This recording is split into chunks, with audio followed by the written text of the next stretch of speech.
Hi there, Brian Connor, host of the Adirondack Hunt Podcast here. We're excited to announce Big Woods Bucks' partnership with the most respected and recognized land company in the Northeast, Christmas & Associates Land Company. Owners Dan and Mark Christmas are two upstate New York natives with deep roots in the Adirondacks and Tug Hill Plateau, as well as two of the best big woods hunters you'll meet. Whether it's a newly constructed camp surrounded by state wilderness or a comfortable family getaway, their team of experienced land guides are the best at matching folks with the perfect land tract at an affordable price and with a simple, easy process. They even provide financing. Christmas Land Guides will provide full land tours using ATVs, snowmobiles, and even snowshoes so you can scout every acre of your property. In addition to finding just the right tract for you, Christmas Land and Camp staff can help you construct the camp you've always dreamed of using their in-house master builders. Every camp is overbuilt, carefully located, and rock solid. Whether you're a first-time buyer or an experienced landowner, Mark, Dan, and all the land and camp staff will strive to make your search a quality, once-in-a-lifetime experience. For over 30 years, no one in New York State has provided more big buck properties and family hunting camps to hundreds of folks who love the woods than Christmas & Associates Land Company. Dan, Mark, and the rest of the Christmas family remain dedicated to wise land conservation and treating everyone they meet like family. Always available 7 days per week, unless there's fresh tracking snow. Contact Christmas & Associates at 1-800-229-7843. Visit them on Facebook and go to landandcamps.com. The Adirondack Hunt Podcast is brought to you in part by Seek Outside Tents. Seek Outside is an American company producing lightweight, versatile tents and titanium stoves. The Big Woods Bucks team and their friends have hunted the Adirondacks with Seek Outside hot tents and found that it's the best way to get back into the wilderness areas and have a remote hunt. With few roads and hiking trails the only way to access most of the extensive backcountry of the Adirondacks, your pack needs to be as light as possible.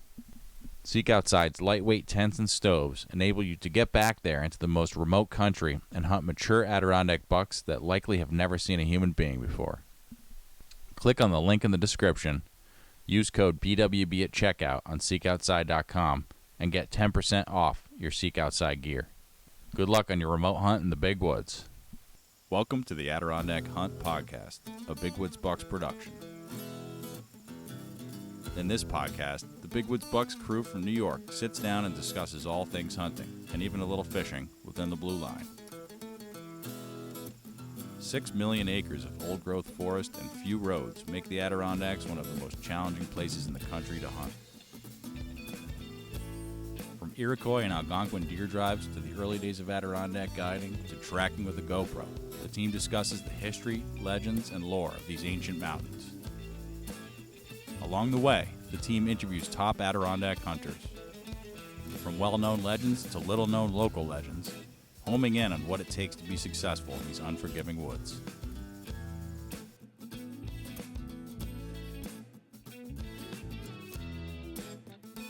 All right, welcome to the Adirondack Hunt Podcast, a Big Woods Bucks podcast. We are here at Huntstock, New York.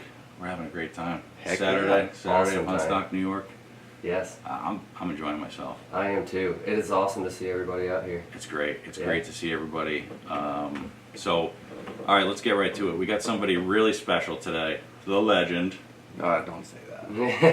The legend himself, Austin Sheeran. I don't know what you thought I was talking about you. Quick note. This thing's going to run out of batteries in a minute, so we might have to stop at some point. I'm going to keep an eye on it. Talk about anticlimactic. Did you bring more batteries? Yeah, I got batteries in the thing. So, no, but in all seriousness, we're really honored to have Beau on. Wes is going to do a more thorough introduction. Well, hold on 1 second. I will say that recorder, if it runs out of battery, have you done that before? It doesn't save the track. Seriously? Yeah, it doesn't. Like it'll just shut off and not Yep. save I'm it? glad we have Beau on. All Yeah, right. I've done that before and lost a whole episode. That's why I knew that. No kidding. Beau, do you wanna be This on is the amazing. Yeah, You well, wanna you're be- hired. You're We hired. need you. You're like, You want to be all right, let's Yeah. switch this out before we screw everything up. I'm totally putting that whole intro in. This is the amateur hour then? Yeah. Okay. All right. First one of the day. We're Okay. working the kinks out here. I reached out to you, didn't I? No, you sent in a Mountain Buck Monday. So I have this thing every yeah. Monday. I post mountain bucks, big woods deer that people have success stories that listen to the podcast and stuff, and I posted it, and I could tell, I was like, Wes knows his stuff. I was like, I'm gonna invite him to be on and talk to him. I haven't had anybody from the Adirondacks on, so that was It was awesome. That's pretty cool. I felt pretty special. All right, don't go too crazy, guys. We're burning good content here. Yeah. All right, so we got Beau here. He's already teaching us amazing things about podcasting. So Beau, so I know you were like one of the first hunting podcasts, frankly. I can't prove that, but I feel like that's the case because when I started hunting in 2017, 2018, it was like Big Woods Bucks, your podcast, East Meets West, and then Big Buck Registry. I don't know what happened to them, but so that's how I know Beau. And then you were just saying, why don't you give an intro? Yeah. So my name's Wes LeBar. We're here with Beau today. I, growing up in a non-hunting family, I was always reaching out for content and looking for ways to educate myself on the big woods and how to hunt. And I found Beau Martonik on Instagram and his podcast, and I was listening to him. Sent in a story for Mountain Buck Monday, and then he reached out to me and invited me to be on the podcast because he hadn't had anybody from the Adirondacks yet on there, right? Is that correct? Yep, that's correct. Yeah, and that was back in 2019, I believe. 18 or 19. Yeah, wow, it has been that long, hasn't it? Isn't that crazy? Yeah. It's 5 or 6 years now. Yeah. It's nuts. Rolling Loved following Beau and all his content and stuff like that. And I'm going to let you do a little more introduction, but basically your podcast has turned into your full-time day job. So why don't you go ahead and introduce yourself, talk about, what you're doing with East Meets West and how that turned into a full-time job. And then we'll go into a little bit of history on where you hunt and your family's deer camp and all that. Yeah. So my name's Beau Martonik, and I grew up in northern Pennsylvania, and I still reside there to this day. And basically, I grew up in a very deep tradition of a hunting family, and I've been very lucky for that. Like my dad is, I will still say, is the best whitetail hunter that even through interviewing people that I've ever met, and has been consistently successful archery, rifle hunting, whatever in the big woods for 45 plus years, and shoots a mature buck just about every single year. And I've learned a lot from him, and so I owe that all to him. But really, I started working in an archery shop because I thought I wanted to own an archery shop until I realized that the busy season is during hunting season. Right. So I was like, okay, I'm gonna throw that out the window, and I started hunting out west, hunting elk, and I was like, man, this is awesome. And I started sharing some stuff of it online, and I had just a bunch of friends and people reach out and be like, oh, I wish, I had that kind of money or that, time. And I was like, really, it wasn't that hard to plan. I did it myself and went on public land, and I wanted to learn more and become a successful elk hunter that I knew nothing about. So I was like, and I met people through working at that archery shop that were from out west. So I started the podcast East Meets West for that reason. And a lot of Western hunting is very similar to hunting the big woods and the kind of some of the styles to doing it.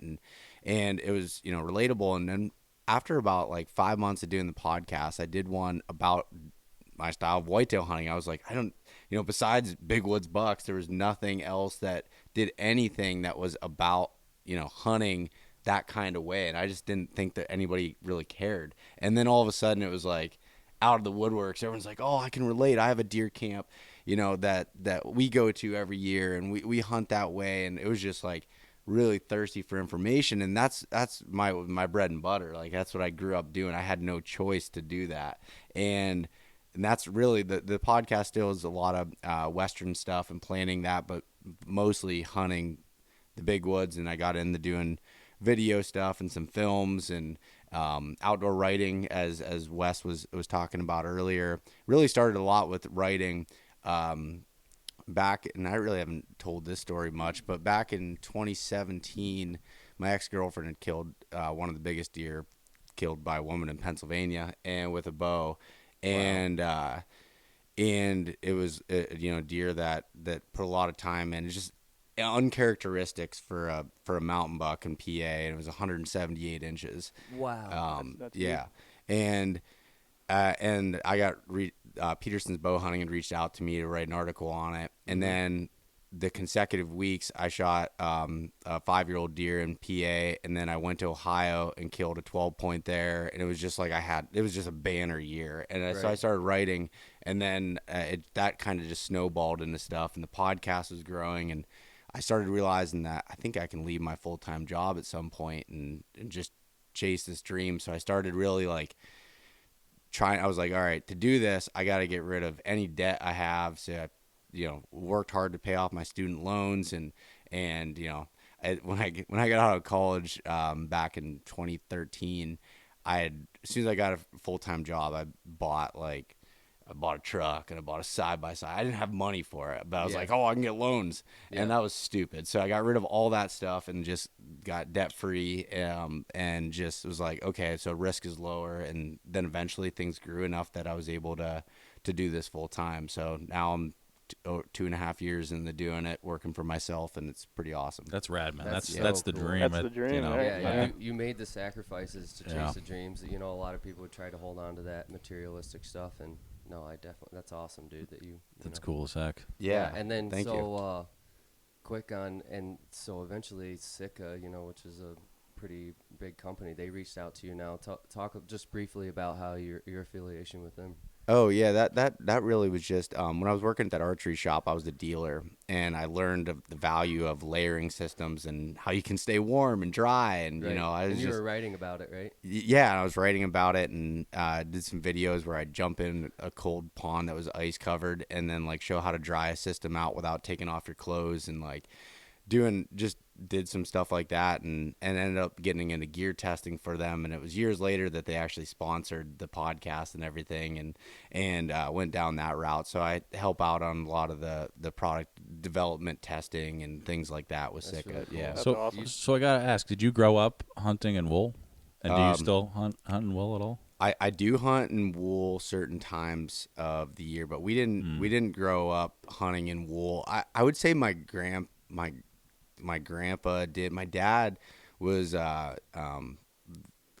would say very cheap on what we wore, like old Army BDU stuff. You get surplus, right. And that was cotton. Yeah.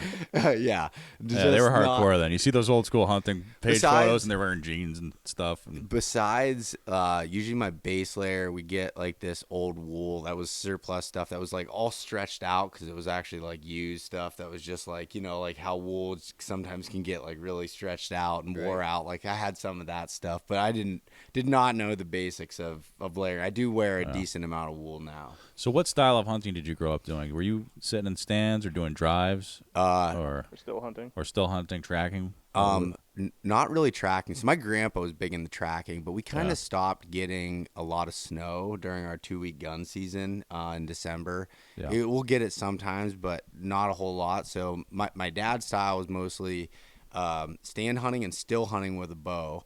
My dad's killed a lot of deer off the ground with a bow. No kidding. And then so I learned that style, and then in gun season it was a mixture of still hunting and drives. Yeah. So not much on the tracking front really at all. Yeah. That's something that I'm super interested in and like want to try and learn. And I was talking to Wes about it yesterday, but mostly it's for I say my style of bow hunting is mostly hunting from a saddle or tree stand or something where I'm setting up in a location. I sit long periods of time. Yeah. Well, we do that too, though, because actually one of the things we're highlighting with the Adirondack podcast is a lot of what we talk about on Big Woods Bucks is tracking. Yep. And I think, forgive me, Hal, but I think he sometimes forgets that his whole first book had chapters in still hunting and sitting and stuff. But we want to make a point of that. I know you've killed a lot of bucks sitting, still hunting, and doing drives. Yep. You killed both of your bucks still hunting, or one bare ground tracking. One was bare ground tracking. But the last one was. That's so impressive. So we like to highlight all forms of hunting in the big woods, and you're hunting big woods in Pennsylvania. Yeah, there's no agriculture anywhere near me, and it's it's all big woods. It's so funny because people always ask me, they're like, what's the difference between big woods and mountains? And I'm like, I really don't know. It's just kind of there's some areas that are steeper and bigger than others, and there's some areas I hunt that are like relatively flat, that just are a bunch of swamps and conifer trees and things that are beach and a lot of stuff like that. So there's a huge mixture there, but I think the concepts are the same. Just big country. For a lot of it, it's just like for me, honestly, the flatter stuff's harder because it's harder. I feel like they meander a lot more, where terrain can help dictate movement a little bit more. So if it were up to me, yeah, it's harder to physically get to some of those places, but I think it's easier to predict how the deer are going to move in areas with terrain. I think Hal gave a good definition in his book, which he still gives, which is, he says, well, what's a big woods buck? A buck that primarily feeds on natural food sources rather than agriculture, which I think is fair, because I don't know if you find this to be the case. I see this kind of like gatekeeping about what is and isn't the big woods. And I mean, to me, if it can be a parcel as small as like 1,000 acres. I don't. It's tough to define, but I think Pennsylvania has big woods. Like I mean, you look at the satellite; it's big woods. The northern part of Pennsylvania has over 2 million acres of public land that's just forested. That's nothing to sneeze at. No, I mean, that's a lot. Yeah, you don't think of that, but I was so lucky because out my back door, literally everywhere I went, I didn't even know like what private land really was, because it was just like everything, and even like timber, which I know like up in Maine and some other places are very similar to this, where like timber company properties and oil company properties that are open to public land hunting, but they're private land. So we have a lot of that too. Right. Have you hunted the Adirondacks before? I have not. He's gonna this year. He's Well, gonna come up. Come up yeah. and stay at Wes's, or you're welcome to stay at my place. You ought to try it. I said, my brother and I were talking about it. We're like, really want to go up and just set up a wall tent and just have fun and go out and, that's try the it. dream. Do you have a wall tent? My brother does, yeah. Do you have a seek outside? I do have a seek outside wall tent.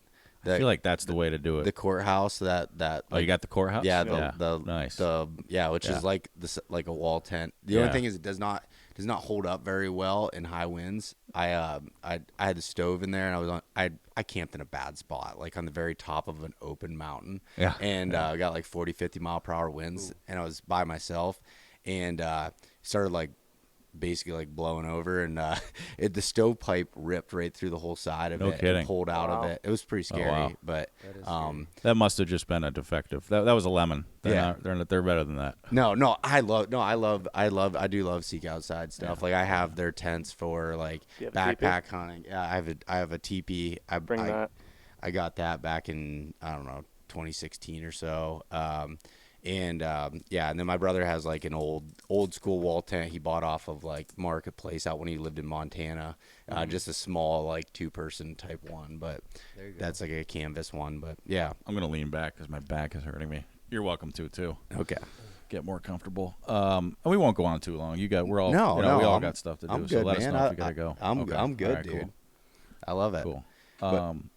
But no, I've never hunted Adirondacks. I've hunted New York. Where in New York have you hunted? I can't say that. Yeah. Give us the Onyx points. Don't be stingy. Region, like Southern Tier, Southern, Catskills. But that was pretty cool, because correct me if I'm wrong, but you came up and it was your first day hunting New York, and you shot the deer on the ground with a bow. Yeah. Right? That's so like Neil really Pendleton cool stuff right there. Yeah, it is. I think that would one up Neil Pendleton. I don't think he's ever killed a it was a young deer, but it was like my goal was it's so funny. I focus so much on like because I've done it in PA for quite a while now, and I always focus on the most mature big deer, and then I was like, I just want to go and have fun and just go and see if I can. Actually, I had my saddle and sticks on my back, and I was just like, but I'm gonna scout until I find something that's worth setting up on, or just still hunt. And the way that hunt went was, I'd found on a map, I'd found where it looked like there was some apple trees down in this bottom,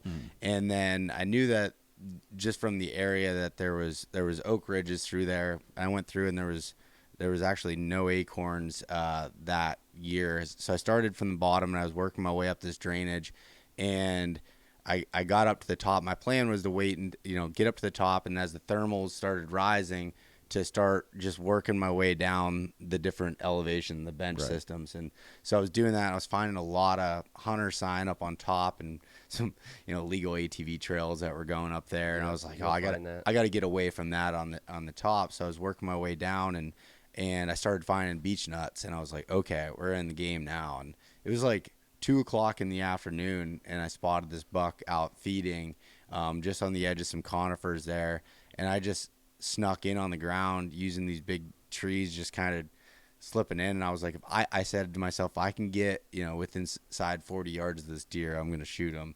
And I got pretty close, and he saw me, but he didn't know what was going on. So I just froze behind this big tree, and I had my grunt call, and I just put it down, just a couple just soft grunts. Yep. And all I could see was his back end around the tree, and his tail just started like flickering, like he's calm. I'm like, okay.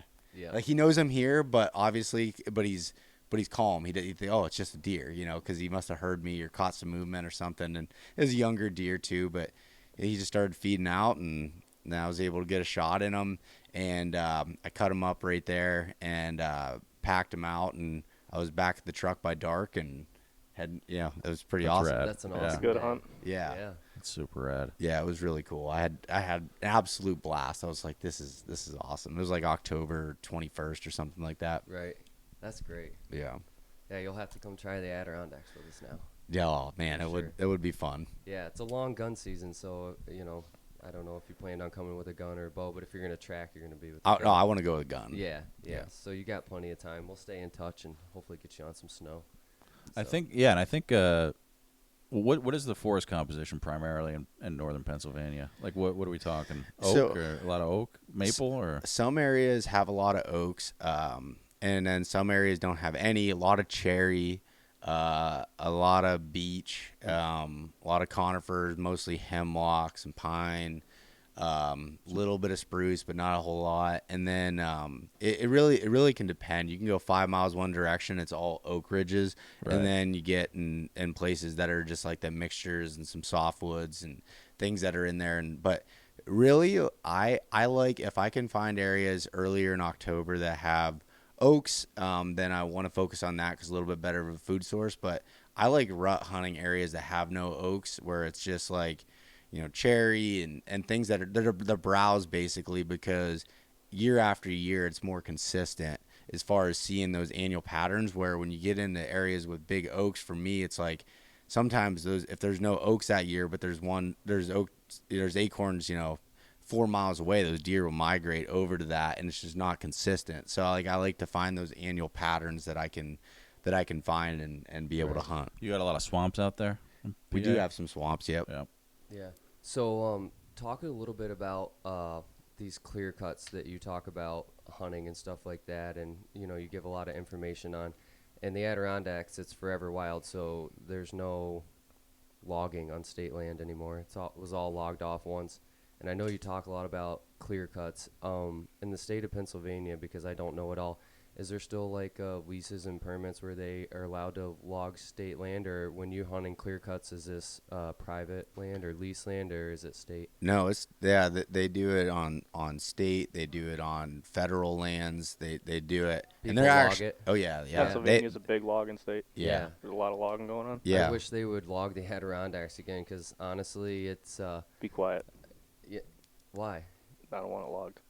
You want it logged. There's I don't back when they logged because the it's going to bring people in. We have a forest ranger right here shaking his head. Back when he will they not logged be named. it, there was actually an overpopulation of deer in the Adirondacks. And back in the day, you see pictures of 150s, 160s, 170-inch deer, because as well as me, a deer's antlers grow based off the quality of browse and not always just consistent food sources and stuff. So having that browse in the Adirondacks would exponentially benefit the deer population. And now they say, I don't want to speak falsely, but I think it's 6 to 8 deer per square mile is what they say in the Adirondacks, which really isn't a lot. Is that right? One deer per square mile. I thought it was really? 1 buck per square mile. Really? Okay. I trust the resource we have. Yeah, we have no, a force. absolutely. No, you could. Yeah, you can come on here. Yeah. No. So if you look at the statistics each year, Yep. break down bucks, does, deer per square mile. Like some sections of Hamilton County, it's like 1 deer per square mile. Yeah, Isn't that something? Places like 5F, I think it is. Might even be lower than that. Yeah, Right. so everyone stay out of Yeah. Hamilton County. Yeah. 40 acres. You look at Stay out of Essex. Yeah. Too. I mean, it's. I'm sure you know this, and this is nothing like, we're not treading new ground here, but yeah, the Adirondacks is all climax forest. If you look at like some of the places me and Mr. Anonymous Forest Ranger hunt, you look at there's old logging roads going back miles and miles and miles. The whole thing was cut down in the early 20th century, and now it's completely grown up. There's 100-year-old hemlocks, 100-year-old maples. Like that's most of what it is. Yeah. So you're really dependent on nuts, frankly. Yeah. There's no browse. But it's crazy around because swamps there is. even though I've hunted near Hamilton County and then in areas I've hunted next to where you can't hunt, but there's a spot that I hunt that has an oak flat, and it was the last weekend of season, and we were doing drives in there, and both days we had 30 to 40 deer go by our watchers. One guy, Austin Williams, we haven't had him on the podcast yet. We'll get him on. One day he counted 25 deer that went by him in a single file line. And then the guy just down the hill had 11 different deer, but he was a half a mile away. So, it's just crazy how sometimes, you can have 1 deer per square mile, and then you have a good oak flat that has a bunch of deer, and there's 60 deer down in there. Yeah. It's crazy. Those of you who listen to the podcast will know that here at Big Woods Bucks in the off season, we're big into brookie fishing. If you're going to be brookie fishing in the Adirondacks, there's only one way to do it right, and that's with a lightweight canoe. Our friends at the Adirondack Canoe Company are making traditional lightweight pack canoes. Adirondack Canoe Company's canoes are the finest made canoes in the Adirondacks, the Northeast, or the country for that matter. When I go brookie fishing, I bring the Adirondack Canoe Company's Haystack canoe. The Haystack is based on the John Henry Rushton-designed Wee Lassie, which has proved to be a worthy haul over the last 150 years. Worked into the Adirondack culture of brookie fishing, this canoe is a fantastic fishing platform and light enough to carry wherever you go. So if you're in the market for a lightweight canoe, go to the Adirondack Canoe Company and check out their stuff. We'll see you out on the brookie ponds. Hi everyone, team member Mark Sheeran here. Some of you might not know that my day job is coaching people on how to move past addictions. I've been doing this for more than 34 years now, and I absolutely love providing the most effective method for moving past addiction in the world. It's called the Solution to Addiction Workshop and the Solution to Addiction Coaching. Both of these life-changing programs are presented by me and my team here at the Freedom Model. If you're someone who wants to be free from an addiction, but you don't want to go to daily support meetings, rehabs, or be on replacement medications for the rest of your life, give us a call at 888-424-2626. Or you can go to www.thefreedommodel.org. Your first 30-minute consultation is free. Here's that number again, 888-424-2626. I look forward to helping you. Take care. This podcast is brought to you in part by Minus 33. Minus 33 is a wool and textile manufacturer based in Littleton, New Hampshire that is producing top-notch merino wool base layers and socks. Layering your clothes when you're hunting the big woods is key. As we've discussed on this podcast, the conditions and distances involved in hunting the Adirondacks mean that you have to take your gear seriously. You can't afford to not have the best gear, and that's particularly true of your base layers. Minus 33 long johns should be an essential part of your gear system to keep you warm while you're out in the Adirondack backcountry. As for socks, I've tried dozens of pairs of wool socks over the years, and Minus 33's Heritage socks are by far the comfiest. If you go on the Minus 33 website, you can read about the care that they've taken to create these socks, and once you put them on, the difference is obvious. They're perfect for long days hoofing it up and down mountains in the Adirondacks. So get prepped for the season now by clicking on the link in the description and getting stocked up on Minus 33 merino base layers and socks. Happy hunting. So Yeah, pretty crazy. but logging.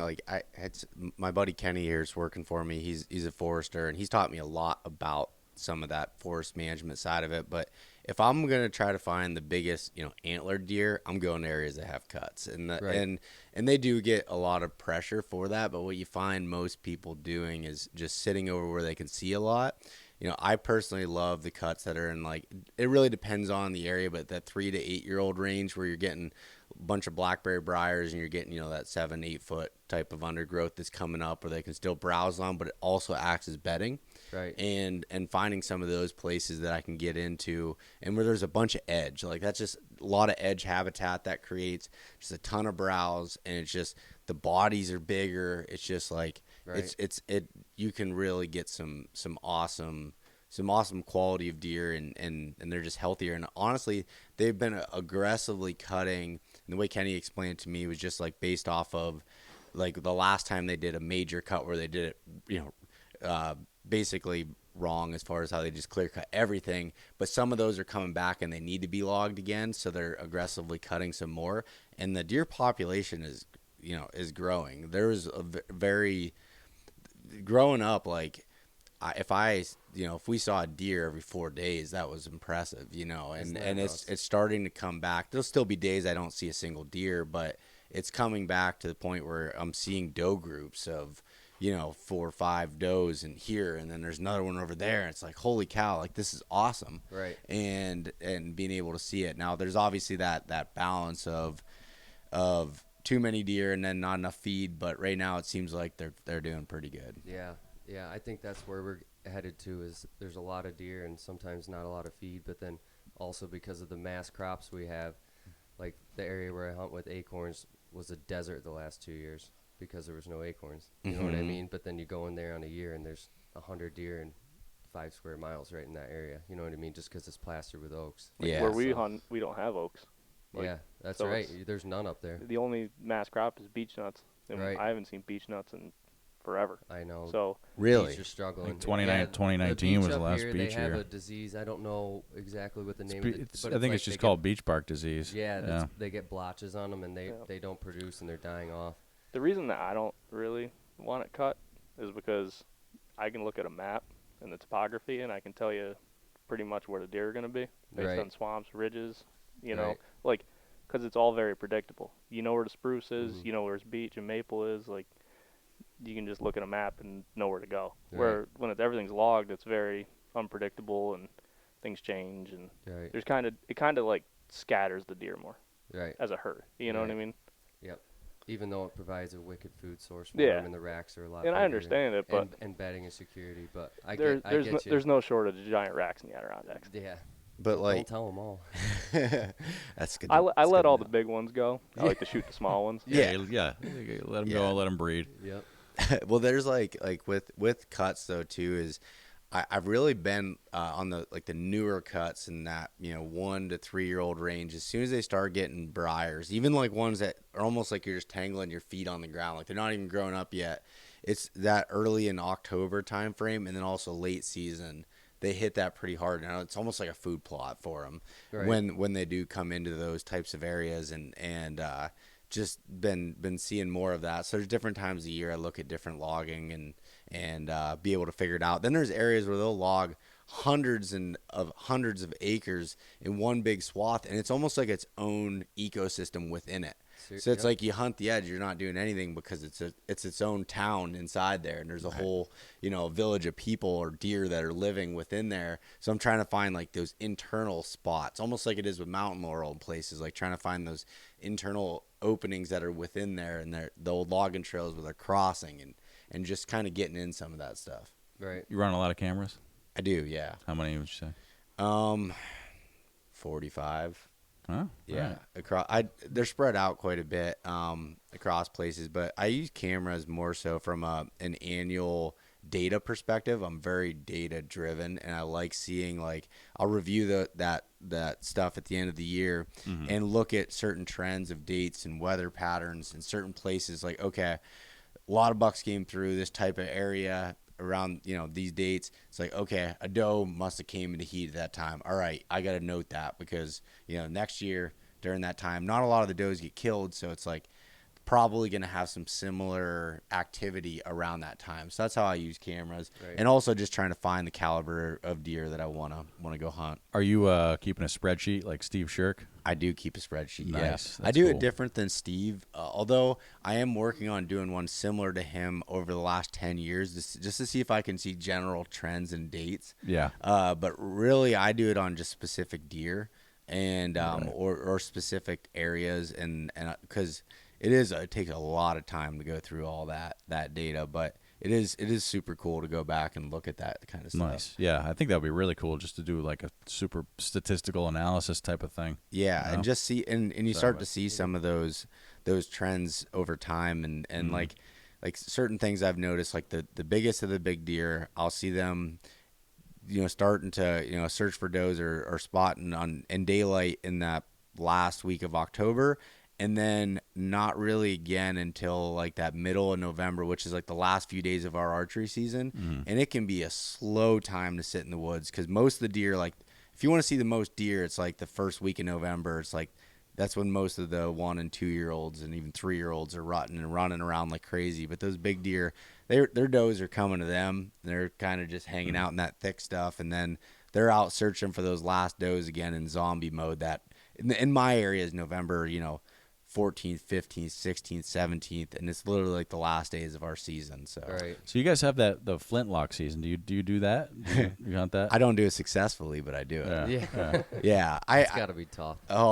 Man, just trying to get them to go off is another world when it's wet, and Right. and I'm not like I typically.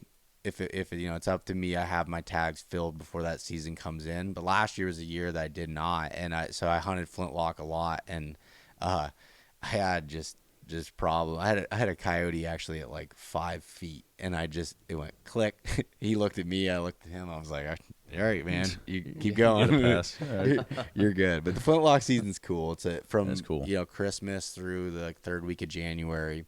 And it's either bow hunting or flintlock. And I would think you could track by then. Yeah, more you likely could. to be snow. Right? So that actually last year, both my dad and I were out. It was like one of the last days of the season. It was brutally cold. We had a bunch of snow, and we were just driving a bunch of like gas well roads, and we found 2 buck tracks that crossed the road. One looked better than the other. One was definitely a mature buck, and we're like, all right, let's try to track these things, And so we got on them and we bumped them, and then we waited and we bumped them again. So we're like, all right. And there was all these clear cuts, and we're like kind of dictating where we thought they would run. So what we'd do is put one person on the track and one get out ahead. And finally ended up getting them to come past me, and they both shed their antlers already. No kidding. Oh my Yeah. gosh. Yeah. I was like, all right, I think it's time to hang it up for the year. Just call it. It's time to call it. Yeah. What do you shoot for a rifle? I have a CVA 308 that I use with just a 2 to 10 Maven scope on it, just small 2 to 10 by 38 scope, and that's what I use for a rifle. That's neat. Yeah. Yeah, nice. Yeah, 308's kind of a pretty classic caliber in our area. 30-06 is probably the most popular one. Can't go wrong with a 308. No. So you guys, what do you do on Sundays during hunting season? You're like one of 2 states that still don't have hunting on Sundays. Check cameras and scout. Really? Yep. I don't know how the people of Maine and Pennsylvania tolerate that. If I Yeah. couldn't hunt on one of my 2 days, 2 Don't days get off me a week. started. Yeah, that's a whole Is there other so subject. so in Maine it's all in Maine that no hunting on Sunday thing is very political because there's different interests. In particular, ironically, the guides don't like. They actually prefer to keep no hunting on Sundays because it gives them a day to, Regroup. Regroup basically, and a day off, frankly. But I feel like that's not really there's not really a big guiding industry in Pennsylvania as that I'm aware of. What are the forces that are continuing to prevent hunting on Sundays? A lot of it's farmers. Oh, really? Yeah, a lot of it's farmers. Still, some of the also with the religion, some things there. Those Day of Rest and that style, and also recreationists that are horseback riding, things like that on public ground. But really, it's like our rifle season's only 2 weeks long. There's only 3 weekends really that is affected by it. So to me, it's like, I don't know. That's just me. Obviously, I'm biased on the hunting side of it and wanting that opportunity. Right. But it's like I see, for me now, with me doing this as my full-time job, I have way more flexibility than I did in the past. But I look at people that that when I was taking off for work, or if you have kids and they're in sports, and Saturdays are for sometimes they're in football. It's like that's when they have football games when they're younger. It's like, how do you get them involved in it without having the Sundays? And it's like, that's to me, that's a really good point. Is there a movement to change that? Oh, yeah. And it's actually really close, I think, to actually happening. They gave us 3 Sundays now that we can hunt. Oh, really? Yeah. Really? And but I think there's a huge push for bringing it back. And I was just talking to Nick Pinizzato, who's the CEO of National Deer Association, and he was saying, he's like, yeah, it's really close right now to getting pushed through. So That's good. That's great. really I mean, good. even the Game Commission wants it. It's not even up to them. It's it's up to the actual government on that side. So Isn't that crazy? yeah, Government needs to stay out of the hunting industry. yeah. Let us Agreed. decide. Agreed. But no, it's Sundays. That's a tough one, and it's like every time the best cold fronts come through on Sundays. Oh, of course. Oh, You're of always going to course. get the Best best days are on conditions. Sunday. That's just how it goes. So how many buck tags you get there? One Just the one? tag. Yep. And you can use And you- bow or rifle, and that's it. Yep. Wow. Wow. Yep. Just one. Jeez, that's got to be tough. We pity you in so many ways. We get Yeah. two in New York. I know. You I know. can shoot 3 bucks in New York if you shoot one and with your bow. Or no. Austin. No, 'cause there's your a, bow Austin. muzzleloader There's is the same. Oh, that's right. Bow and muzzleloader is the same. now. Wes, That- Wes, there's a forest ranger here. Don't be talking about how you shoot $3 every year. You can shoot 4, right? Yeah. No, I think they changed that not like 10 years ago. I think you used to be able to, or no, if you didn't fill your bow tag one year, you were allowed to use it in early bow the next year, and then you could use your and then you could use your current year buck tag to either harvest a buck or doe with muzzleloader or bow, and then you had your rifle tag. So if you didn't kill one year, you could double down and use 3 tags in 1 year. And I like It what used to they be that way, not anymore, right? Yeah. and I like what they recently did too, where if you strike out regular season, your regular becomes a muzzleloader tag, which is pretty cool. Really? Yeah, Yeah. that's pretty awesome. Wow. Yep. So That's you could cool. shoot one with the bow, and then if you don't kill one with a rifle, you can then use it for muzzleloader at the end of Oh, the season. nice. Yep. Yeah. Yeah. As long as you have that muzzleloading. Like that one year I went up and I shot that one with the bow. I didn't go back up in rifle, but I went up muzzleloader for a day or something that Okay. I went in there. But yeah, Oh, I didn't nice. have the same sort of success at that time. But No. Wasn't a couple-hour deal. no, Like you and no, Neil? no, not at all. But So Awesome. we don't want to keep you too long, but where out west have you hunted? What states? Colorado, Idaho, Montana, and Alaska. Cool. Awesome. That's Yeah. pretty cool. Alaska is my favorite place. Where were you hunting? Where were you hunting there? I shot a caribou up there in 2020, and I hunted moose last year, but didn't find a legal one. I hired like a transporter to fly us in, just drop us off, and hunted the whole season, which was 10 days. I was in there for 14 total, and it was very That's low hardcore. density. Yeah, Yeah. Didn't see, which was disheartening. Moose is like something moose is like the top of my bucket list. You put in for the Maine Moose Lottery every year? I do. Yeah, you gotta. Still waiting. Yeah. Oh, don't hold your breath. Yeah, Odds aren't great for non-residents. no. It does happen though. Yeah, but Alaska is one of my favorite absolute places to be able to go to. The caribou hunt was just me and a buddy of mine got dropped off. Actually, I have a film on that on my YouTube channel, but we got dropped off in just the middle of nowhere up above the Arctic Circle, and it was like day 3. We ended up doubling up on 2 big bulls in velvet, and it was in August, and Nice.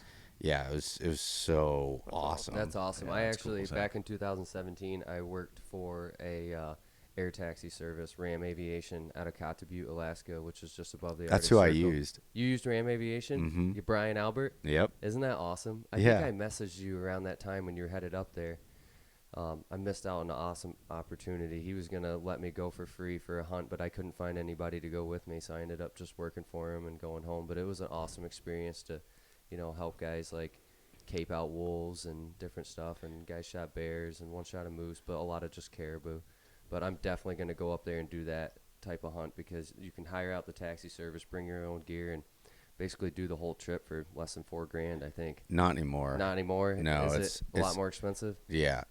When I did it, it was like $3,500, and I think even 4 years later, it's almost $6,000. Oh my gosh, And doesn't and surprise me. and it takes like 2 or 3 years to get in.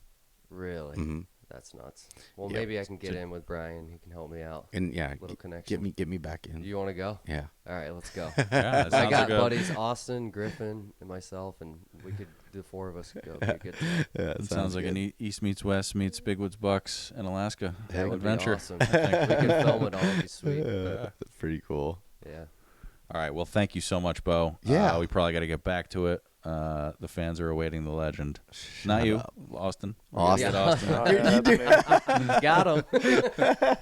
No, but seriously, man, we really appreciate you coming on. We hope you come out to the Adirondacks. You got to make it happen this Heck year. yeah. No, thank you. We'll make a video for the fans and everything. It's been great to get to meet all you guys and get Yeah. to talk about it. It's like I look up to the whole Big Woods Buck team, and I thanks. love seeing it. So Yeah. it's pretty cool. Yeah, we're fans of yours, so it is an honor to have you on. Awesome. Thank you. Awesome. Thank Yeah. you, Beau. Until All next right. time. Until next time.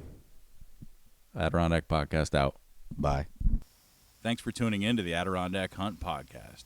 You can find more episodes at bigwoodsbucks.com. Check out bigwoodsbucks.com for the latest gear, including our famous American-made wool hunting jackets, wool hunting fanny packs, and wool hunting pants, along with books, tracking guides, and logo wear. See you next time.